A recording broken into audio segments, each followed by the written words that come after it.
Hello. What a year. What a season. There has been so much shifting and changing, and yet so much coming home to what has always been there and just needed to be dusted off and given a fresh coat of paint and given a little zhuzh for the new stage ahead. I had kind of going back and forth about wanting to find, I was like, oh, usually I film my big videos outside or that kind of thing. I usually find like a cute spot to record, and then but it's cold. It's in the middle of winter here, and so I was like, I just do not want to, I just want to be cozy inside. And so really there's so much synchronicity to filming this here in this spot. Friends and loved ones, and over the years we joke that this is like the seat of power because it's right next to my altar, which is right over there. And I have done so much really profound energy work from this spot here on the couch, this little cozy corner. And so it actually felt perfect in a lot of ways once I decided that I would just sit down and film this here. It was actually on this couch on the other end of it that I was sitting here back in 2020. Yeah, 2020. And this is where the word energy weaving came through, like the most beautiful orchestra, choir. It just came down, and the word just resonated through my being and just echoed through every vibration within me. Energy weaving. And that started a whole unfolding. Even before that, right in front of where I'm sitting, is where in when was that? Beginning of 2020. The energy weaving was in the fall of 2020. Beginning of 2020, at the very beginning, when I was still mostly on the very folk, pagan practice of my witchcraft journey, I came out and in essentially a trance, came out and started setting candles and crystals up, gridding the floor, laid down in the floor, went into meditation, and had my first like full out of body experience where I came across the white owl that I would later discover was me. And my initial spirit mentor, who has been with me for an unfathomable amount of time, but in this incarnation has been with me throughout my more traditional eclectic witchcraft background, and has evolved with me up to today into introducing me to other mentors and guides that brought me into the energy weaving journey. And nothing has been the same since those two major events occurred. And they happened right here in this room, right here on this couch or in front of it, This couch is where I filmed and taught my first classes. It's where I did my first ever energy weaving session, both, I believe, in practice on myself and on other spirits, and on my first paid client. And so this space, while it looks very casual and in some ways you wouldn't think that it represents the magnitude of everything that has unfolded and shifted in these last 4 years, and especially this year. It's also perfect. It could not be more perfect, because such a big theme of this year has been falling back in love with pieces of my practice from those early days, from my first adventure into running a business when I was still in my master's program to be a counselor and working in mental health and doing Seekers Evolving on the side. I've been falling back in love with so many pieces of those early days in such unexpected ways. Even little pieces like the colors and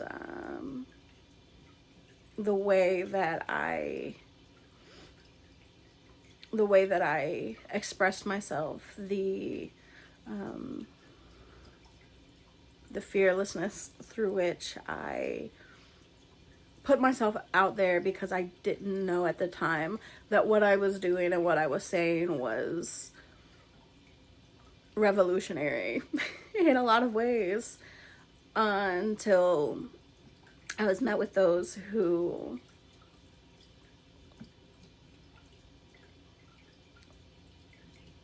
challenged me on how willing I was to be different and to do things outside of the norm and to explore new ideas and systems that are the most primordial and inherent to our soul being, and yet profoundly new at the same time. And I've spent several years finding the courage to be here and to share my work in such an authentic way, because society does not make it easy, does it? I know just about everyone listening to this has been there and knows what I'm talking about. Like, there's that tension and restriction in the energy of society that wants you to play by the rules that it crafted, when the rules are so much more playful and expansive and infinite than we could ever imagine. And breaking out of those is no easy task. And so this past year, I've been allowing myself to fall back in love with my work. Those of you who have been following me for years know that there was a point a couple years ago where I went back and forth on not doing this work anymore, because I didn't think it mattered. I didn't think that I would ever be able to find the words to express and exchange everything that I have experienced and learned and encountered in a way that would ever be meaningful or impactful or just matter much at all to anyone. And I had let others make me feel that it wasn't okay to embrace everything that I was. That it was okay to embrace this part of me and that part of me and this other piece of me, but not the whole thing, not all of it, because that's just too much. That's just too much. And I found myself unfolding out of all of these boxes and breaking out of all these barriers back in 2020, and then I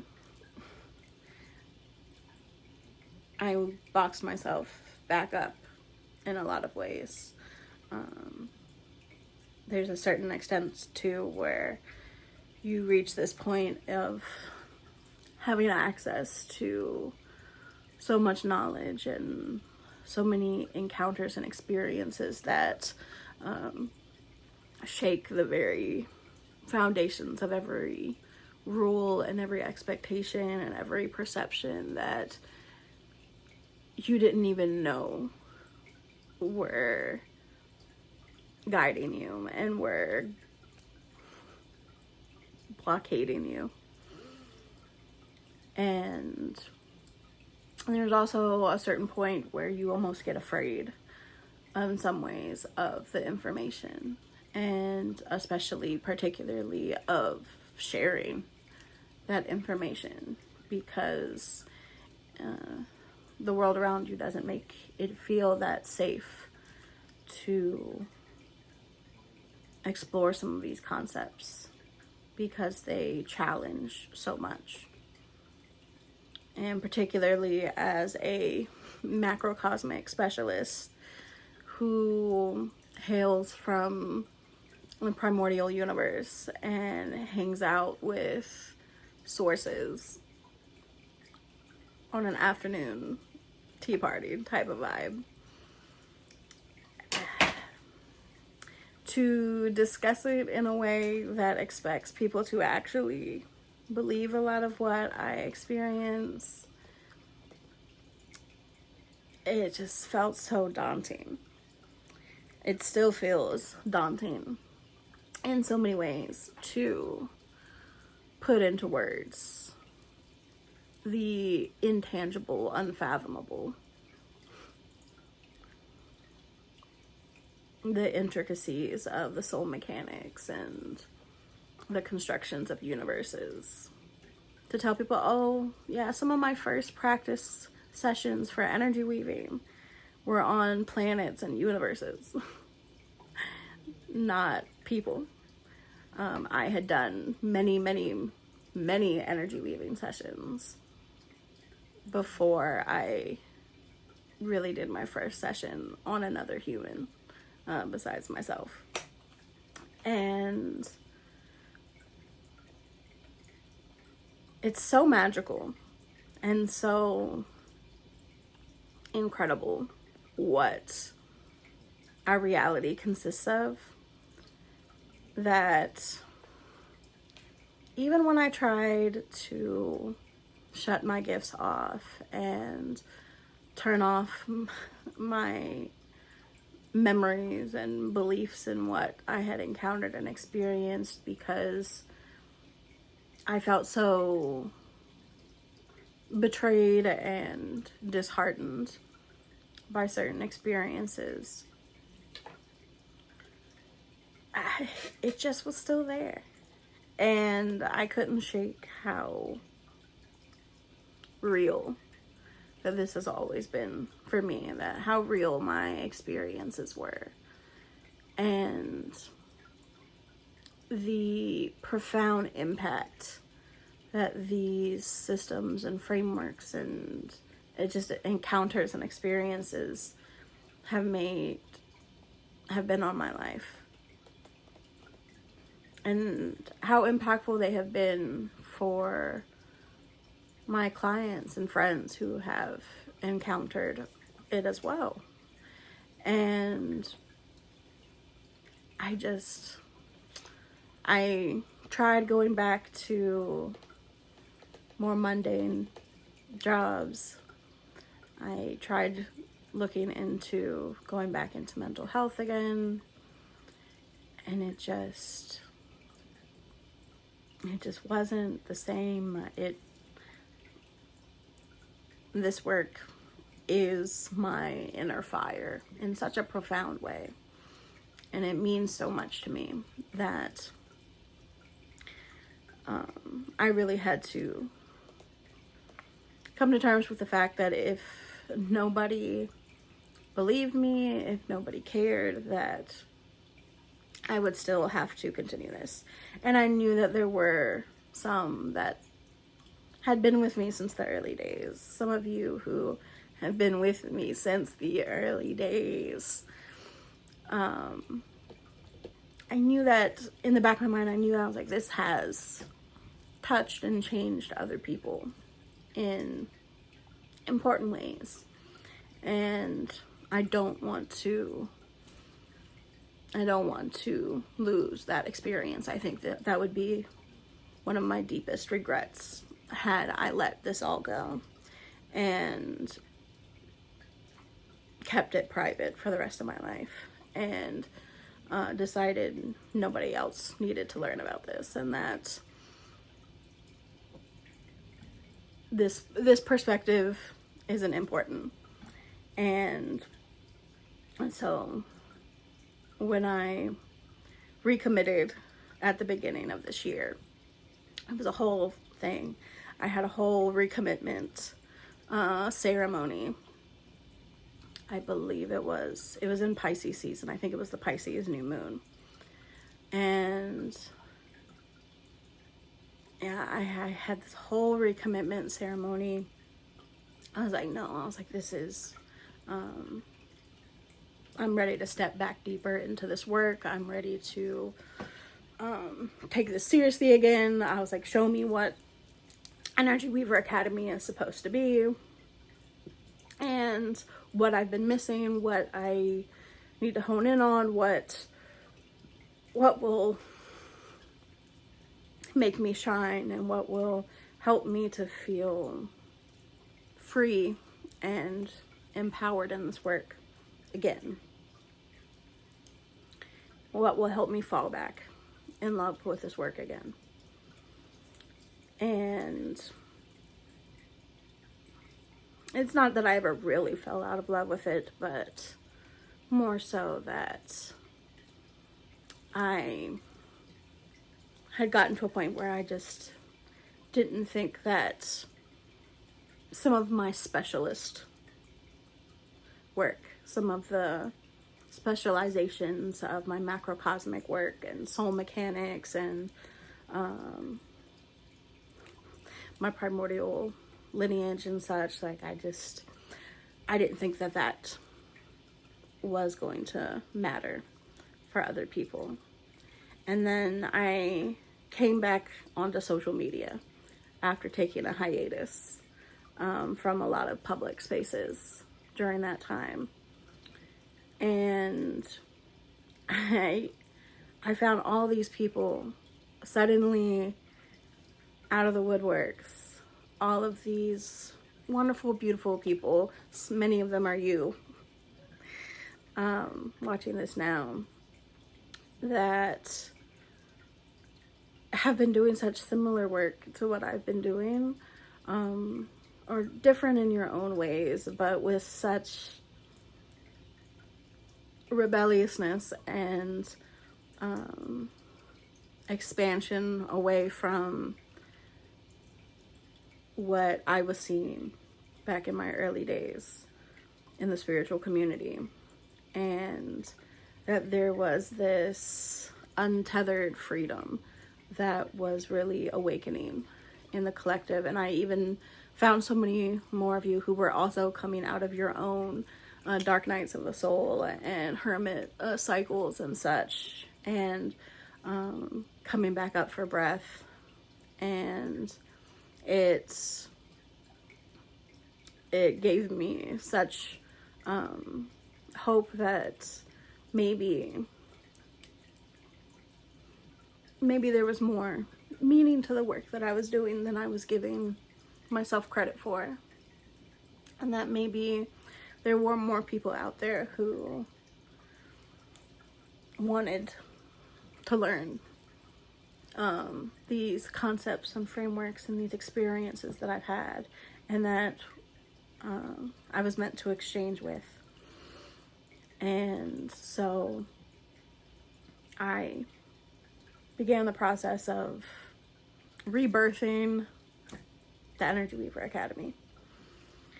And I remember the first class that I taught when coming back was exploring embodiment through your soul language. I believe it's up for a download on the website. And that was actually the start of the song weaving embrace that I fell into this year. That was such a powerful conduit for this process of falling back in love with my practice and my work and what it was always meant to be. And that was because song weaving and soul language, the blend of expression that most people refer to as light language, it's what I fell back on to and received so much healing and support and embodiment expansion through during some of my darkest periods of that dark night of the soul, that hermit era that I was in, kind of in between Seekers Evolving and now. I guess Energy Weaver Academy kind of was the dark night of the soul work expression.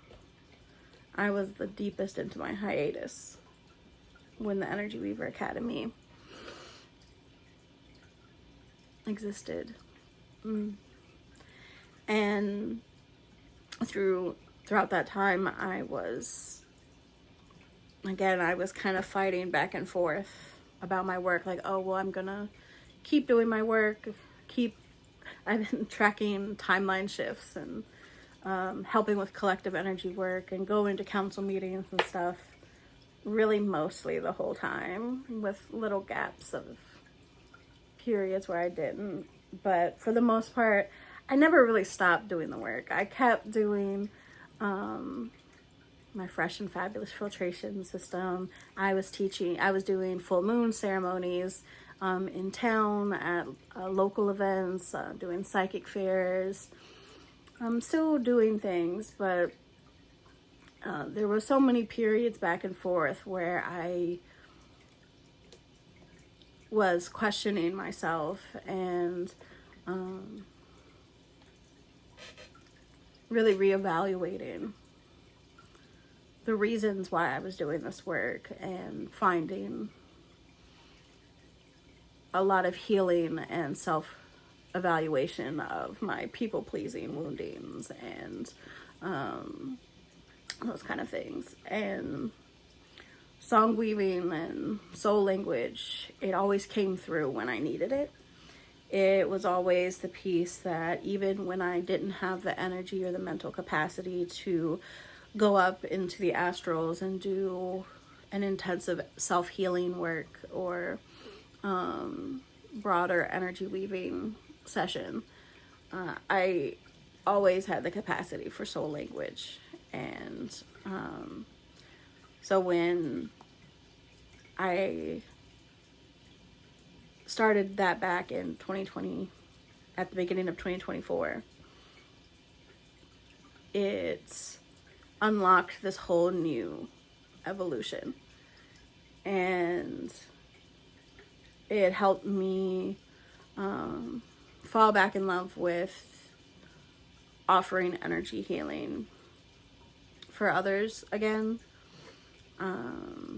I had gotten so kind of burnt out from offering these incredibly complex and nuanced and just if you've ever had my energy weaving work, like there's so many layers to it that I have never been able to like fully break down every little facet that comes up within them. It's always a process of trying to find the most valuable pieces to share. But I found myself trying to cram these expansive energy workings and unfolding of soul knowledge into these structures of doing energy work sessions that were expected and what were common for others to do. A 60-minute live session, and then that's it, or you get the recording after or whatever. And there was just so much more that I wanted to do that I didn't feel able to. And then there were times where I wanted to share energy healing, but I didn't want to go into all of the nuances and the intricacies and all of the details. I just wanted to express and to share these frequencies and energies and these recalibrations without it needing to be an entire dissertation or an entire extensive container. And so song weaving has really given me that piece of the puzzle that I needed to fall back in love with this work. And that's also a big part of why I ended up deciding that the Energy Weaver Academy as a name wasn't working anymore. And that really kind of took until the end of this year. But I realized that it was putting me in blocks that didn't feel free and expansive to me, and that I wanted my work to be more than just the teaching, and that I wanted it to also have that playful and fun and self-expression, simply because I wanted it. And because it's been so healing for me too, as someone who has an academic background, has a background in working in mental health, which you know is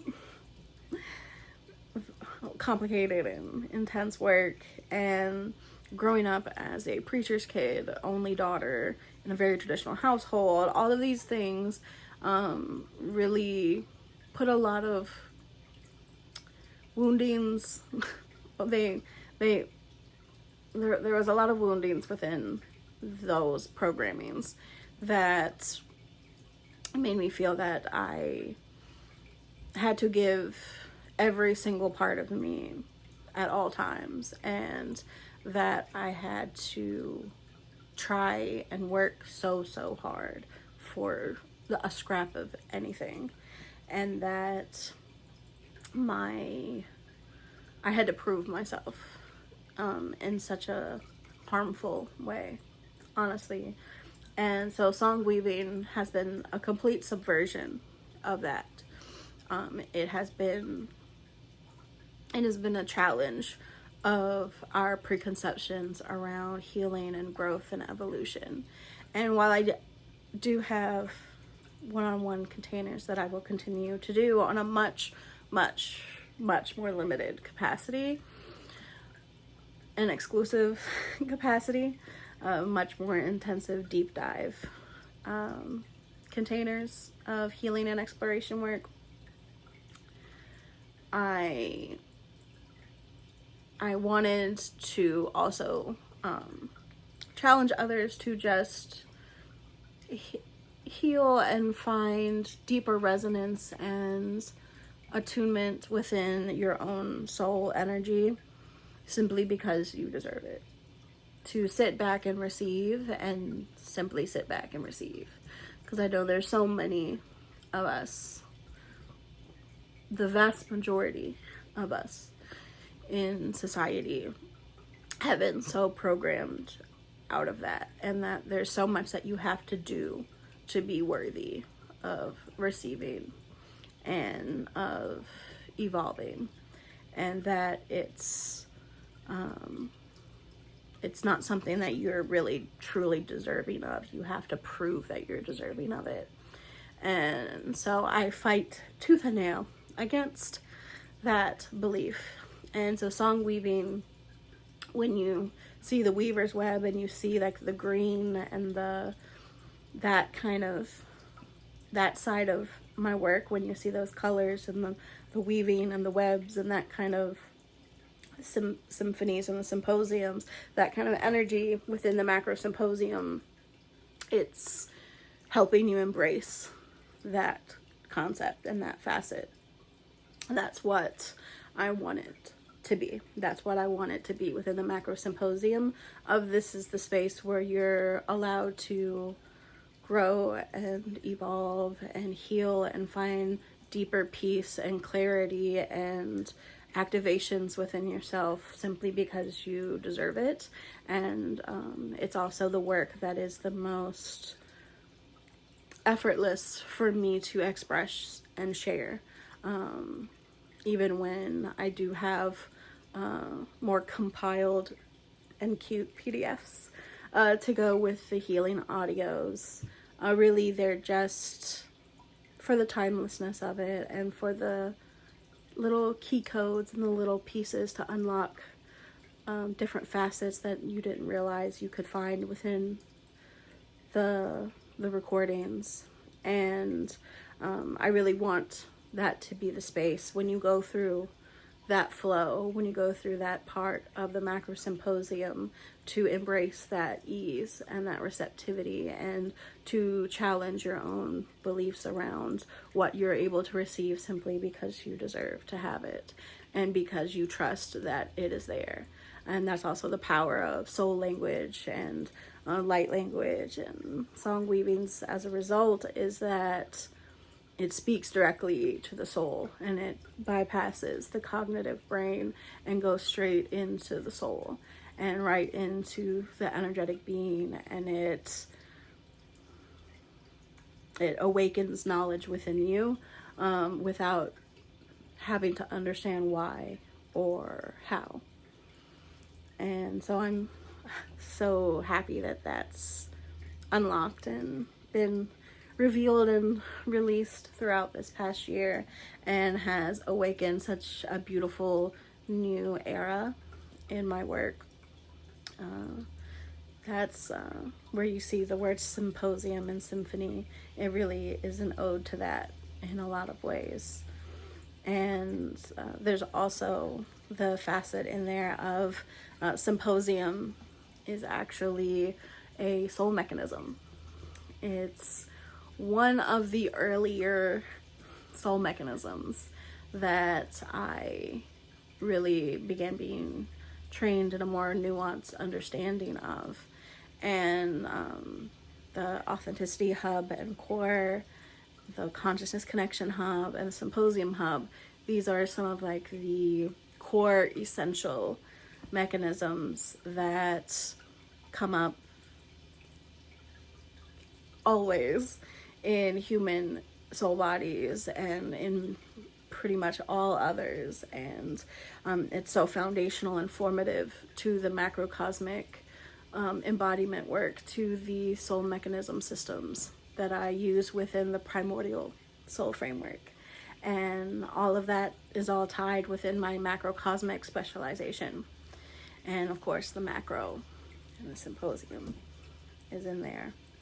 And that's really been the process of the School of Primordiality, really, is I'm really rewriting a lot of rules in my own programming around teaching and still kind of exploring what I want that to be.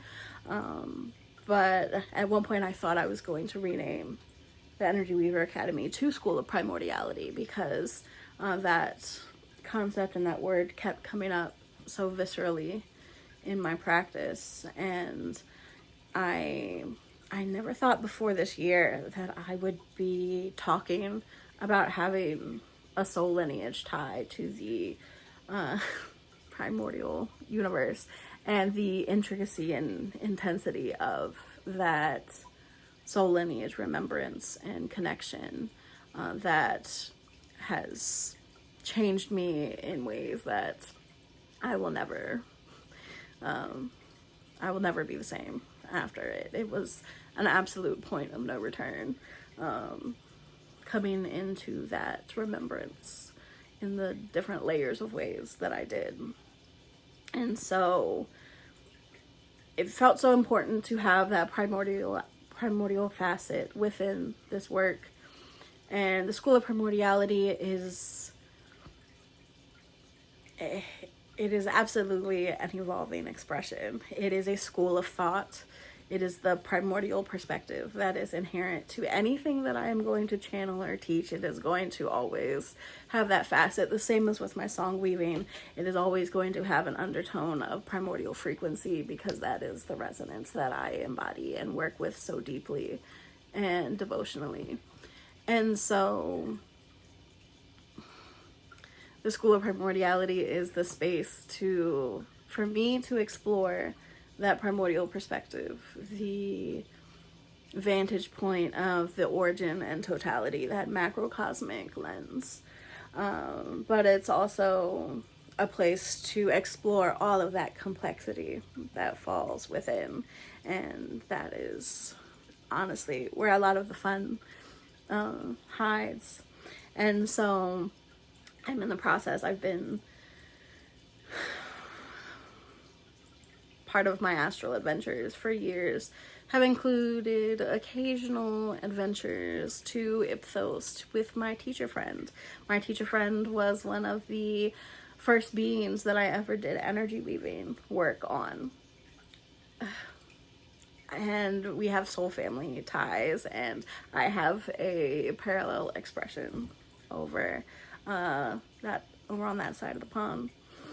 And I've been playing around with teaching classes, like exchange classes over there. That was one of the exchanges that we had agreed upon with some of our energy work exchanges. I would give them energy work, and they would give me energy work back sometimes, or sometimes they would come and give me energy work, and then I would go and teach a class over in Ipthos on Earth, or on primordial soul framework concepts, and it's so different and so fun teaching interdimensionally like that. And there is a strong facet of soul language expression, the way you communicate astrally. If you're somebody who astral travels, you know, it's so different than the structure, the tangibility that is required when relaying information here on Earth. And so I've always had these like dreams and these fashions of being in this physical school, walking the halls and popping in and out of different offices with or different classrooms with different people and even different beings, all scattered throughout, and teaching. And when I started off 2024, I did not think that merging my work teaching in Ipthos would occur with merging my work with the Energy Weaver Academy or the School of Primordiality here on Earth. And then all of a sudden, after the big timeline shifts that happened in August, it was just like, oh, of course they need to be merged. That was the whole point. I've been having practice for years, technically. And then I've also taught, Bridging the Liminal and my Akashic Records classes, and so many different courses over the years. And so I was like, I've been training and practicing and gearing up for this. And so I've been in the process of launching the IEP2, which is going to be the interdimensional exchange program with Ipthos Earth and the Primordiality. And that is going to be a facet within the School of Primordiality that will be exclusive to that little flow and branch of information.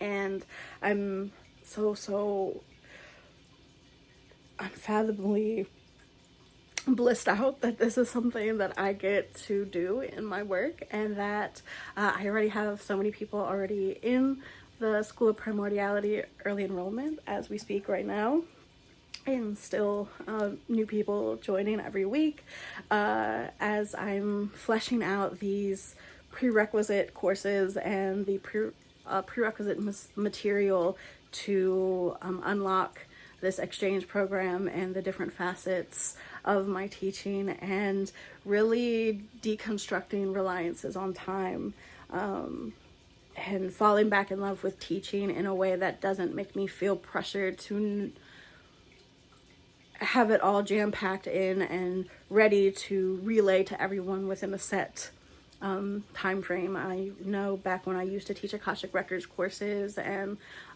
Bridging the Liminal and some of my other classes, you know, you had to be on screen at a set time, and then I always was running over, like doubling the time, and there was a lot of fun and adventure within that, and then there was also a lot of restriction of my creativity and pressure on not being able to do anything else but that class, and having to put all of my energy into just that, and that's part of why I was getting burnt out of the work. And so I've been playing around with how I can share the information and have an ongoing exchange of the knowledge in a way that feels free of the restriction of time. And as someone with a primordial lineage and who works closely with macro systems, the patterns and the rhythms of when cycles start and when they flow is so different than how they are on Earth. And so the way that things need to be unveiled are on an entirely different schedule. And I've been spending a lot of time this year coming to terms with that and deconstructing the compulsion for things to need to be set on the schedule of the Earth calendar. And of course, within reason, there's a lot of value in still working with the patterns and the cycles of Earth. We are still, of course, anchoring it into the Earth and the planetary experience, but it's important that my work is able to be expressed and shared with you all in a way that is the most authentic and resonant and the most pure to what it is meant to be.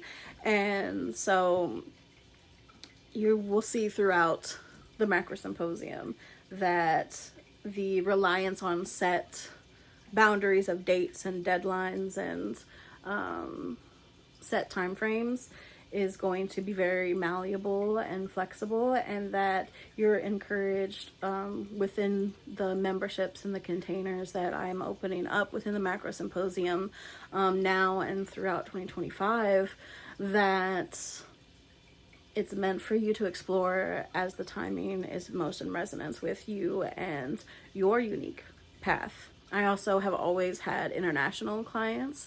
I've been so blessed over the years that some of my clients that have been with me the longest have been living in other countries this whole time, and or they travel a lot. And then I have many of you even who live still in the United States but live in different time zones.